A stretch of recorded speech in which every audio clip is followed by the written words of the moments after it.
Hello everyone, this is your educator नीति। तो जैसे कि आप सब जानते हैं कि 26 अप्रैल से आपके सीबीएसई टर्म 2 एग्जामिनेशन स्टार्ट होने वाले हैं। तो हम लोग स्टार्ट कर रहे हैं revision of the subject economics. हम लोग कोशिश करेंगे इस वीडियो के माध्यम से कि जल्दी से जल्दी आपके लिए वीडियोस लेकर के आएँ और हम लोग इकोनॉमिक सब्जेक्ट्स की जो वीडियोस हैं सारी की सारी चैप्टर्स की आपके आगे प्रेजेंट करें before the CBSE examination.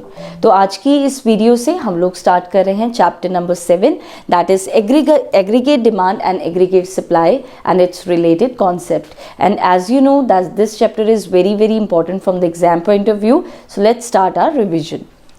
So in this chapter we'll start with AD, as the name suggests AD, that is aggregate demand।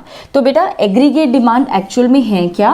तो aggregate demand क्या है? It is the sum total of the expenditure that the people plan to incur on the purchase of goods and services produced। इसका मतलब क्या है बच्चे कि aggregate demand का मतलब है जो भी खर्चा जो कि पीपल विश कर रहे हैं, प्लान कर रहे हैं कि वो खर्चा करेंगे during one accounting year in an economy on the goods and services, उसको हम लोग क्या बोलते हैं? Aggregate demand. डिमांड का मतलब ही ये है। इसका मतलब क्या है? फॉर एग्जाम्पल कि अगर मैं बोल रही हूँ कि इस साल मुझे एक गाड़ी लेनी है, इस साल मुझे एक बाइक लेनी है, इस साल मुझे एक घर खरीदना है, इसका मतलब क्या है? एग्रीगेट डिमांड का मतलब है जो भी आप इच्छा दिखा रहे हैं, जो भी आप एक्सपेंडिचर प्लान कर रहे हैं कि वो खर्च करेंगे, किस पर पैसा लगाएंगे? On the purchase of goods and services जो कि प्रोड्यूस्ड हो रहे हैं हमारी इकोनॉमी में in an economy during one accounting year, उसी को ही हम लोग क्या बोलते हैं? Aggregate demand. तो बेटा इसके अंदर कुछ इंपॉर्टेंट जो पॉइंट्स हैं जो कि नोट करने वाले हैं वो क्या क्या हैं वो देख लेते हैं। तो यहाँ पे हमने जो बात करी है गुड्स एंड सर्विसेज की, तो वो क्या है? क्या वो एक गुड की है बात कर रहे हैं या सारे के सारे गुड्स की बात कर रहे हैं? तो जब भी हम लोग ये चैप्टर पढ़ेंगे एग्रीगेट डिमांड, तो हम यहाँ पे all the goods and services की बात करेंगे, not a particular good, not a particular services, क्योंकि हम लोग जो इकोनॉमिक्स ले रहे हैं दैट इज मैक्रो इकोनॉमिक्स, यानी कि एग्रीगेट लेवल पर ले रहे हैं, इसलिए हम यहाँ पर एक पर्टिकुलर गुड एंड सर्विसेज को ना स्टडी करके all the goods and services को क्या करेंगे? इस चैप्टर में स्टडी करेंगे। नेक्स्ट है, क्योंकि यहाँ पर ड्यूरिंग एक वर्ड आया है यहाँ पर, तो ड्यूरिंग का मतलब क्या है? It is a period of time. ठीक है, यहाँ पे जो बात की गई है वो अकाउंटिंग ईयर के ड्यूरिंग की बात की गई है, पूरे एक साल में। इसका मतलब क्या है? That it is a period of time. और जैसे कि आपको पता है नेशनल इनकम के स्टार्टिंग वाले चैप्टर्स में ही आपको पता है कि आपने पढ़ा होगा that there is a difference between stock and flow. तो स्टॉक आपका एक पॉइंट ऑफ टाइम है, लेकिन क्योंकि यहाँ पे ड्यूरिंग एन अकाउंटिंग ईयर है, पीरियड ऑफ टाइम की बात हो रही है, तो ये कौन सा कॉन्सेप्ट हुआ? फ्लो ऑफ कॉन्सेप्ट हुआ, फ्लो कॉन्सेप्ट। नेक्स्ट है आपके पास यहाँ पर हमने इस डेफिनेशन में देखा कि पीपल सिर्फ प्लान कर रहे हैं, कि वो प्लान कर रहे हैं कि वो खर्चा करेंगे। तो जब यहाँ पे प्लान की बात हो रही है तो इसका मतलब ऐसी एग्रीगेट डिमांड को एक्स एन टी एडी बोलते हैं। एक्स एन टी का मतलब क्या है? जो प्लान्ड एडी होती है। एक होती है एक्चुअल जो आप डिमांड कर रहे हैं, एक होता है जो आप प्लान कर रहे हैं। तो जब भी प्लानिंग वर्ड यूज होगा डिमांड के साथ तो वो कौन सी डिमांड होगी? एक्स एन टी एडी होगा। नेक्स्ट हम लोग पढ़ रहे हैं वाई का एडी के साथ क्या रिलेशनशिप है। तो इनकम का एडी के साथ जो रिलेशनशिप है वो क्या है? पॉजिटिव रिलेशनशिप है। जैसे जैसे इंसान की इनकम बढ़ती है वैसे वैसे उसकी जो इच्छाएं हैं, उसकी जो डिमांड है वो क्या होती चली जाती है? बढ़ती चली जाती है। इनकम ज़्यादा होगी तो आप डिमांड ज़्यादा करेंगे, इनकम कम होगी तो डिमांड क्या करेंगे? कम करेंगे। ठीक है, तो ये कुछ फ्यू पॉइंट्स हैं जो कि आपके लिए मैं लाइमलाइट में लेकर के आई हूँ विच इज़ नेसेसरी। नेक्स्ट हम लोग पढ़ते हैं behaviour of AD. Behaviour of AD को स्टडी करने के लिए हम लोग एक टेबल का यूज़ करेंगे। उस टेबल में हम लोग दो एग्रीगेट्स लेंगे या दो कह सकते हैं कंपोनेंट्स लेंगे। One is your income, another one is your aggregate demand. तो इनकम हमने फॉर एग्जाम्पल 0, 100, 200, 300, 400, 500 ली, यानी कि 100 के गैप में ली है। एग्रीगेट डिमांड की बात करें तो 80 से हमने शुरुआत करी है और 80 के डिफरेंस में ली है, यानी कि 80 plus 80 160, 160 plus 80 240, then 320 plus 80 400, 400 plus 80 480। ठीक है, तो अगर हम इसके बिहेवियर को स्टडी करें तो हमें क्या पता लग रहा है कि इस पॉइंट पर आपकी इनकम और आपकी जो आपका एग्रीगेट डिमांड है वो क्या हो रहा है? इक्वल। लेकिन बिफोर दैट अगर मैं बात करूं तो 0 और 80 में 80 बड़ा है, यानी कि एग्रीगेट डिमांड ज़्यादा है। 100 और 160 में 160 बड़ा है, यानी कि डिमांड ज़्यादा है। इसका मतलब क्या है, the point where y is equal to AD, तो बिफोर दैट पॉइंट क्या होगा, आपकी डिमांड ज़्यादा है लेकिन आपकी इनकम क्या है, कम है, ठीक है। और after that point, post to that point, जब AD आपका y के इक्वल होता है, तो इसके बाद में अगर आप कंपैरिजन करें तो 500 480 में 500 बड़ा है, यानी कि income is greater then aggregate demand, ठीक है। तो यहाँ पे हम लोग एक बात नोटिस करेंगे कि इनकम आपकी 0 है लेकिन एग्रीगेट डिमांड आपकी 0 नहीं है। इसका मतलब क्या है कि इनकम के 0 होने पर भी एग्रीगेट डिमांड 0 नहीं हो सकती। आप लोग खुद बताइए, अगर आप एक स्टूडेंट है, ठीक है, और अगर आप इस वीडियो को देख रहे हैं तो आप एक स्टूडेंट है, आपकी इनकम क्या है, 0, ठीक है, लेकिन क्या आप डिमांड नहीं कर रहे, आपको डिमांड करते हैं ना कि आपको ये टॉप चाहिए, ये जीन्स चाहिए, ये शर्ट चाहिए, ये शूज़ चाहिए, ये घड़ी चाहिए, ये बाइक चाहिए, ठीक है। तो इसका मतलब क्या है, आपकी इनकम 0 है, 0, ठीक है, लेकिन स्टिल आप डिमांड कर रहे हैं, है ना। उसी इसका मतलब क्या है कि इनकम 0 होने पर भी इंसान डिमांड करता है, क्योंकि चाहे इनकम 0 क्यों ना हो जाए, इंसान खाना खाना तो नहीं भूलेगा, कपड़े पहनना तो नहीं भूलेगा। इसका मतलब मिनिमम जो कंजम्पशन का जो एक्सपेंडिचर है वो रहता ही है फॉर द सर्वाइवल। इसीलिए आपकी डिमांड कभी भी 0 नहीं हो सकती, because minimum to minimum consumption is required for survival, ठीक है। इसलिए आपकी y can be 0 but AD can not be 0। तो अब हम लोग कर रहे हैं AD कर्व के बारे में। पहले हमने ये जो बिहेवियर स्टडी किया AD का, तो वो हमने स्टडी किया किससे, AD शेड्यूल से, ठीक है। तो बेटा AD शेड्यूल का मतलब क्या होता है, एक ऐसी टेबल जो कि एक्चुअल में शो कर रही है रिलेशनशिप को बिटवीन y एंड AD, और वो टेबल कौन सी है, ये है, ठीक है। तो जब आप y और AD का रिलेशनशिप एक टेबल के रूप में रिप्रेजेंट करेंगे, टेबल की हेल्प से करेंगे, तो वो जो टेबल होती है that is known as AD schedule. Economics में कोई भी आप ऐसे ले लो, तो जब भी कोई टेबल किसी चीज़ को रिप्रेजेंट करेगी, किसी के रिलेशनशिप को एक्सप्लेन करेगी, तो वो हमेशा शेड्यूल में काउंट होगी। तो AD शेड्यूल क्या है, it is A table showing the relationship between income and AD, ठीक है। तो अब हम लोग चलते हैं AD कर्व पर। AD कर्व का मतलब क्या होता है, तो it is A diagrammatic presentation of AD schedule. देखिए बेटा, अभी हमने टेबल बनाई, ठीक है, तो उस टेबल का कोई ना कोई डायग्रामेटिक प्रेजेंटेशन करेंगे, ठीक है। तो वो जो डायग्रामेटिक प्रेजेंटेशन होगा उस टेबल का, जो कि एक्चुअल में रिलेशनशिप बताएगा इनका रिलेशन के बीच में, relationship between y and AD, है ना। तो जब आप डायग्राम्स के रूप में रिलेशनशिप को एक्सप्लेन करेंगे, किसका, y एंड AD का, तो उसको हम लोग क्या बोलेंगे, AD कर्व बोलेंगे, ठीक है। तो चलिए देख लेते हैं कि इसका डायग्राम कैसे बनना है। तो y एक्स एक्सिस, ठीक है, y एक्सिस पे बेटा हम लोग AD को शो करेंगे और x एक्सिस पे हम लोग इनकम या GDP आउटपुट कुछ भी ले सकते हैं। अब ये जो इनकम की लाइन है बेटा, ये 0 से स्टार्ट हो रही है, बिल्कुल स्ट्रेट लाइन अपवर्ड जा रही है, तो ये लाइन किसकी है, इनकम की। और क्योंकि मैंने आपको बताया था कि AD आपके 0 से स्टार्ट नहीं हो सकता, AD आपका ग्रेटर देन 0 से स्टार्ट होता है, तो इसलिए ये पॉइंट थोड़ा आपका ये आया हुआ है यहाँ पर। इसका मतलब फॉर एग्जांपल अगर ये 0 है तो ये क्या हुआ, 80 हुआ, ठीक है। तो ये हमने 80 से स्टार्ट हुआ, ये स्ट्रेट लाइन है, अपवर्ड की तरफ जा रही है एक तरीके से, तो ये आपका AD की लाइन हो गई। अब इस पॉइंट पे आपका y और AD आपस में क्या कर रहे हैं, मीट कर रहे हैं, ये वाली लाइन और ये वाली लाइन आपस में मीट कर रहे हैं। तो इस पॉइंट पे इनकम और आपका एग्रीगेट डिमांड क्या हुआ, इक्वल हुआ, ठीक है। इस पॉइंट को हम लोग E का नाम देते हैं। एंड बिफोर दिस पॉइंट अगर आप देखेंगे तो ये जो आपका कर्व है बेटा, ये जो आपका लाइन है वो AD का लाइन है और ये आपका इनकम की लाइन है।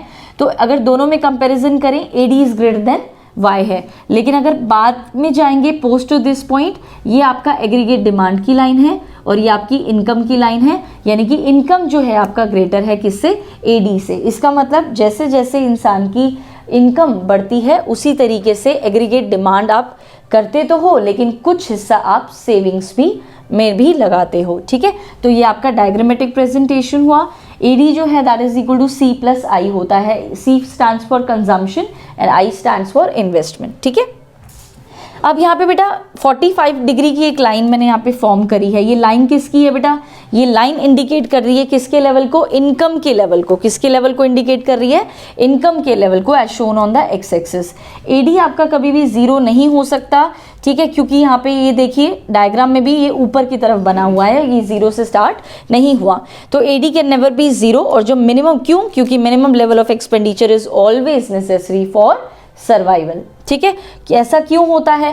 तो हम लोग इतना पैसा कहाँ से लाते हैं? खर्चा तो हम कर रहे हैं लेकिन इनकम हमारे पास कुछ भी नहीं है, तो ऐसे में या तो हम किसी से उधार लेकर के खर्चा करेंगे या तो हम अपनी पुरानी सेविंग्स को ब्रेक डाउन करके जो पैसा आएगा उससे अपना गुजारा करेंगे, लेकिन खर्चा तो हम करेंगे because it is necessary for survival. तो this is the whole concept of aggregate demand.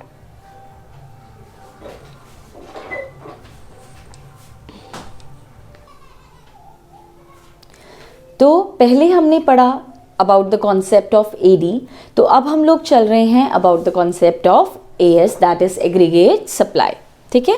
तो जैसे कि हमने एग्रीगेट डिमांड की डेफिनेशन पढ़ी, उसी तरीके से हम सबसे पहले एएस की डेफिनेशन पढ़ेंगे, एग्रीगेट सप्लाई की। अब सप्लाई वर्ड से ही आपको पता लग रहा है कि गुड्स एंड सर्विसेज की सप्लाई हो रही है ना। तो देख लेते हैं। तो AS refers to the flow of goods and services as planned by the producer during an accounting year. इसका मतलब क्या है कि एग्रीगेट जो सप्लाई है, इसका मतलब क्या है? जो भी प्रोड्यूसर है, देखिए डिमांड जब हम लोग पढ़ते हैं तो वे कंज्यूमर के पॉइंट ऑफ व्यू से पढ़ते हैं, लेकिन सप्लाई की अगर बात हो रही है तो वो प्रोड्यूसर के पॉइंट ऑफ व्यू से होगी। तो एएस का मतलब क्या है? प्रोड्यूसर जो प्लान कर रहा है कि वो एक साल के अंदर अंदर कितनी गुड्स एंड सर्विसेज को प्रोड्यूस करके फ्लो करा देगा, तो उसको हम लोग क्या बोलते हैं? एग्रीगेट सप्लाई बोलते हैं। तो it refers to the flow of goods and services planned by the producer during an accounting year in an economy, उसको हम लोग क्या बोलेंगे? एग्रीगेट सप्लाई बोलेंगे। It is identical to the flow of income, ठीक है। अब ये आइडेंटिकल है, it indicates the flow of income, या फिर कह सकते हैं that it is identical to income, ठीक है, identical to the flow of income, यानी कि इनकम के फ्लो के अकॉर्डिंगली होता है, आइडेंटिकल होता है, सेम होता है। कैसे होता है तो वो हम लोग पढ़ लेते हैं। देखिए बेटा, एग्रीगेट सप्लाई के अंदर आप प्लान करते हो कि आप गुड्स एंड सर्विसेज को क्या करेंगे? प्रोड्यूस करेंगे, ठीक है, फ्लो करेंगे उसका। अब गुड्स एंड सर्विसेज का फ्लो तो आप तब करेंगे ना जब प्रोडक्शन करेंगे, ठीक है। तो प्रोडक्शन करेंगे तो क्या होगा? वैल्यू एडिशन होगा। वैल्यू एडिशन होगा तो आपको पता है कि नेशनल इनकम के 3 मेथड है कैलकुलेट करने के, value added method, income method और एक्सपेंडिचर मेथड। तो वैल्यू एडिशन किसका है? इनकम मेथड का। तो वैल्यू एडिशन से क्या होगा? Income generation. तो ऑटोमेटिकली आपका जो एग्रीगेट डिमांड है वो किसके इक्वल हो जाएगा? इनकम के। इसलिए बोला जाता है कि आपका जो एएस है वो आइडेंटिकल है टू द इनकम, ठीक है। तो ये है आपका कंप्लीट चेन। अब हम लोग पढ़ते हैं एएस शेड्यूल के बारे में। एएस शेड्यूल का मतलब क्या है? शेड्यूल का मतलब है एक टेबल, ठीक है। तो it is a table showing the behaviour of AS corresponding to the different level of income. ये एक्चुअल में आपका एएस जो है आपको क्या बता रहा है? बिहेवियर बता रहा है। क्या बता रहा है? बिहेवियर को शो कर रहा है एएस का, corresponding to the different level of income. Income जैसे कि हमने 0, 100, 200, 300, 400 ली, तो एएस हम लोगों ने 0, 100, 200, 300, 400 ली। तो इसका मतलब क्या है कि अगर हम लोग इनकम ले रहे हैं और एएस ले रहे हैं तो दोनों क्या है? सेम है, क्योंकि अभी अभी इस चेन के थ्रू मैंने आपको बताया कि इनकम जो है वो आइडेंटिकल है किसके? एग्रीगेट सप्लाई के। तो इसलिए टेबल दोनों का सेम बनेगा। अगर इनकम 0 है तो एएस भी 0 है, इनकम 100 है तो एएस भी 100 है, इनकम 200 है तो एएस भी 200 है, ठीक है। तो ये हुआ हमारी टेबल। टेबल के जस्ट बाद हम लोग किसी भी रिलेशनशिप को एक्सप्लेन कर सकते हैं with the help of A diagram. तो डायग्राम के लिए हम लोग यूज करते हैं एएस कर्व को। तो एएस कर्व क्या है? It is a diagrammatic presentation of the as schedule, यानी कि ये जो हमने टेबल बनाया उसका डायग्रामेटिक जो प्रेजेंटेशन है वो आपका एएस कर्व कहलाएगा, ठीक है। अब किस तरीके से डायग्राम रिप्रेजेंट करेंगे? 0 एक्स एक्सिस वाई एक्सिस, यहाँ पे वाई एक्सिस पर एग्रीगेट सप्लाई को शो करेंगे, एक्स एक्सिस पर इनकम, वाई जीडीपी को हम लोग शो करेंगे, ठीक है। और एक ही लाइन हमारी आएगी और एक लाइन दूसरे लाइन पर कोइंसाइड या ओवरलैप हो रही है। क्यों? Because these both are identical. एक 0 है तो दूसरा भी 0, एक 100 है तो दूसरा भी 100, यानी कि वैल्यूज आपस में ओवरलैप करेंगी, कोइंसाइड करेंगी तो लाइन आपकी एक ही नजर आएगी, इसलिए यहाँ पे लिख रखा है y इज इक्वल टू में AS। ठीक है, तो अब ये जो मेन चीज़ है दैट इज ये वाली जो लाइन है वो 45 डिग्री की लाइन होगी। It indicates the level of income as you know. और एक चीज़ आपको ध्यान में रखनी है यहाँ पर कि प्राइस का कोई भी रोल नहीं है in determining the AS, aggregate supply. यहाँ पे प्राइस को आप क्या मानेंगे, कांस्टेंट मानेंगे। क्यों बेटा हमने प्राइस को यहाँ पे क्यों नहीं लिया, क्योंकि क्लास 11th में हम लोग माइक्रो में प्राइस का कॉन्सेप्ट ऑलरेडी पढ़ चुके हैं। यहाँ पे मैक्रो लेवल की बात हो रही है और इस चैप्टर में जब भी ADAS को स्टडी किया जाएगा तो वो इनकम के रेफरेंस से किया जाएगा, ना कि प्राइस के रेफरेंस से। So this is all about AS। अब हम लोग कर रहे हैं हमारा next topic that is consumption function. As the name suggests that it is the function, that means it is a functional relationship between consumption and income। यानी कि जो आपकी algebraic या कह सकते हैं जो फंक्शनल रिलेशनशिप होती है इनकम और कंजम्पशन के बीच में, ऐसी फंक्शनल रिलेशनशिप को ही हम लोग बोलते हैं कंजम्पशन फंक्शन। इसको हम लोग फंक्शनल रिलेशनशिप के अलावा अलजेब्रिक एक्सप्रेशन भी बोल सकते हैं या अलजेब्रिक रिलेशनशिप भी बोल सकते हैं। तो इनकम और कंजम्पशन में क्या रिलेशनशिप है, तो बच्चे इनकम और कंजम्पशन में जो रिलेशनशिप है वो कौन सी रिलेशनशिप है, पॉजिटिव रिलेशनशिप है। यानी कि इनकम बढ़ेगा तो खर्चे भी बढ़ेंगे, खर्चे करने को कंजम्पशन बोलते हैं। ठीक है, that part of income which you spend, ठीक है, विच यू कंज्यूम, उसको हम लोग बोलते हैं कंजम्पशन।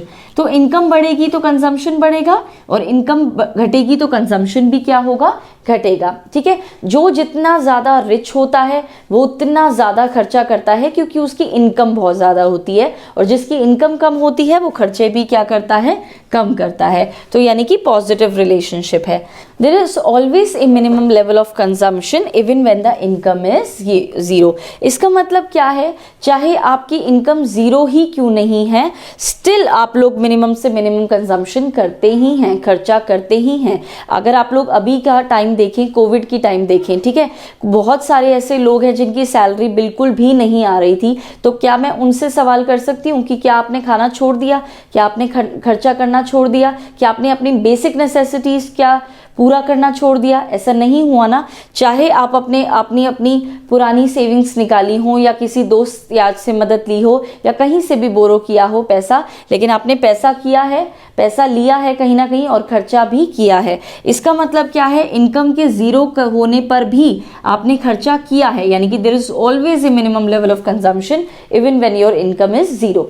तो बेटा जब इनकम जीरो होती है तो जो आप मिनिमम कंजम्पशन करते हो उसको बोलते क्या है, तो उसको बोलते हैं ऑटोनॉमस कंजम्पशन। क्या बोलते हैं, ऑटोनॉमस कंजम्पशन, क्योंकि आप इसमें अपनी पास्ट की सेविंग्स को यूज करते हैं। तो सेविंग्स जो हैं फॉर एग्जांपल 100 है और 100 में से अगर आपने 70 यूज कर ली तो इसका मतलब अब कितनी बची है, 30। तो यानी कि आपकी सेविंग्स क्या हो गई, कम हो गई।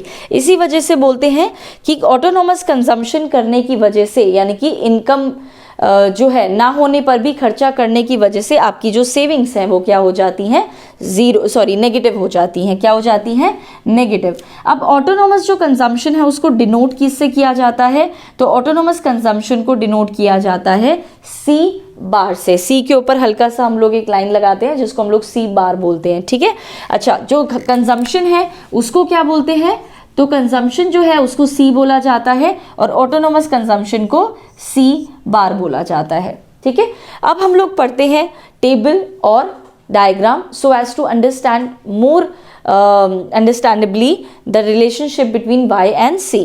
तो बेटा y हमने वही लिया है जो हमने पहले लिया था, दैट इज 0, 100, 200। अब तक आपको टेबल भी लर्न हो गई होगी। 100 का गैप लेना है लेकिन स्टार्ट 0 से ही करना है।